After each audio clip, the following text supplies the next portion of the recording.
passages in a row. Okay, this one is from the chapter called Our Girl, or Coke Is It? Why do I linger over these trivial details? Because the truth of the story lies in the details, and I have no choice but to tell the story exactly as it happened. If we hadn't made that decision to get off the highway at Brattleboro and follow our noses to Route 30, many of the events in this book never would have taken place. I'm thinking especially of Tom when I say that. Both Lucy and I profited from the decision as well, but for Tom, the long-suffering hero of these Brooklyn follies, it was probably the most important decision of his life. At the time, he had no inkling of the consequences, no knowledge of the whirlwind he had set in motion. Like Kafka's doll, he thought he was simply looking for a change of scenery, but because he left one road and took another, Fortune unexpectedly reached out her arms to him and carried our boy into a different world. The gas tank was nearly empty. Our stomachs were nearly empty. Our bladders were full.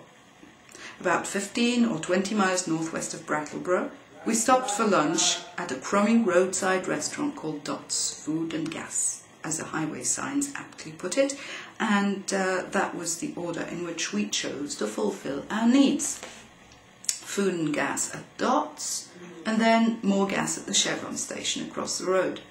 Here too, our casual decision to do things one way and not another turned out to have a significant effect on the story. If we had filled up the gas tank first, Lucy never would have been able to pull off her electrifying stunt, and no doubt we would have continued all the way to Burlington as planned. But because the tank was still empty when we sat down to eat, the opportunity was suddenly there, and the little one didn't hesitate. It felt like a catastrophe at the time, but if our girl hadn't done what she did, our boy never would have fallen into the nurturing arms of Dame Fortune, and leaving or not leaving the highway would have been a moot point. Even now, I can't quite comprehend how she did it. Certain contingencies worked in her favour, but even taking into account those stray bits of luck, there was something almost demonic about the daring and efficiency of her sabotage. Yes, the restaurant was set back from the road by about 100 feet, which protected her from the eyes of passing motorists. Yes, all the parking places directly in front of the restaurant were full, which meant that we left our car off to the side out of the two picture windows built into the facade of the sagging one-story building. And yes, there was the double bonus that Tom and I happened to sit down with our backs to those windows. But how in the world could she have thought quickly enough to translate the presence of an outdoor Coke machine, fortuitously positioned within 10 feet of our parked car, into a weapon in her fight against the Burlington solution? The three of us entered the restaurant together, and the first thing we did was head straight for the toilets. Then we sat down at a table and ordered our hamburgers and tuna salads and grilled cheese sandwiches. The moment the waitress was finished with us, Lucy made it known by pointing to her lap that she had more business to attend to in the bathroom. No problem, I said, and off she went, looking like any other American girl in her paisley shorts and $150 neon blue sneakers. While she was gone, Tom and I talked about how pleasant it was to be out of the city, even sitting in a dark and mangy joint like Dot's, surrounded by truckers and farmers in yellow and red baseball caps emblazoned with logos from companies that manufactured work tools and heavy machinery. Tom was still going at full verbal tilt, and I got so caught up in what he was saying that I lost track of Lucy. Little did we know at the time, the facts didn't come out until later, that our girl had left the restaurant through a rear door and was frantically feeding coins and dollar bills into the Coke machine outside.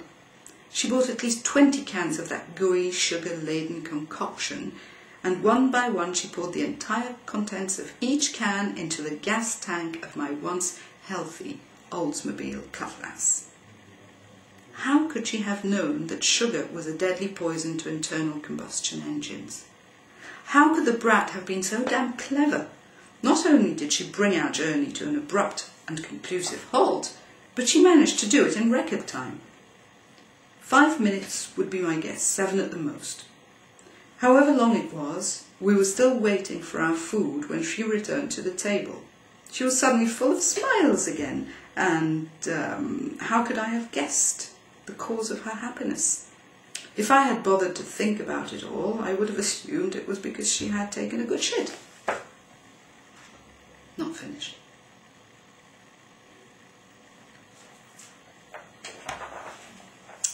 When the meal was over and we climbed back into the car, the engine coughed forth one of the most peculiar noises in automotive history. I have sat here thinking about that noise for the past 20 minutes, but I still haven't found the correct words to describe it. The one unforgettable phrase that would do it justice. Raucous chortling? Hiccuping pizzicati? A pandemonium of guffaws? I'm probably not up to the task, or else language is too feeble an instrument to capture what I heard, which resembled something that might have come from the mouth of a choking goose or a drunken chimpanzee. Eventually the guffaws modulated into a single drawn-out note, a loud, tuba-like eructation that could have passed for a human burp.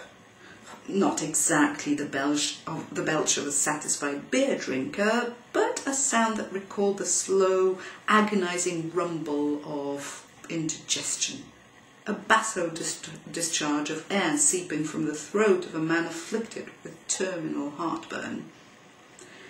Tom cut the engine and tried again, but the second turn of the key produced no more than a faint groan. The third resulted in silence. The symphony had come to an end, and my poisoned Olds was in cardiac arrest. That's it.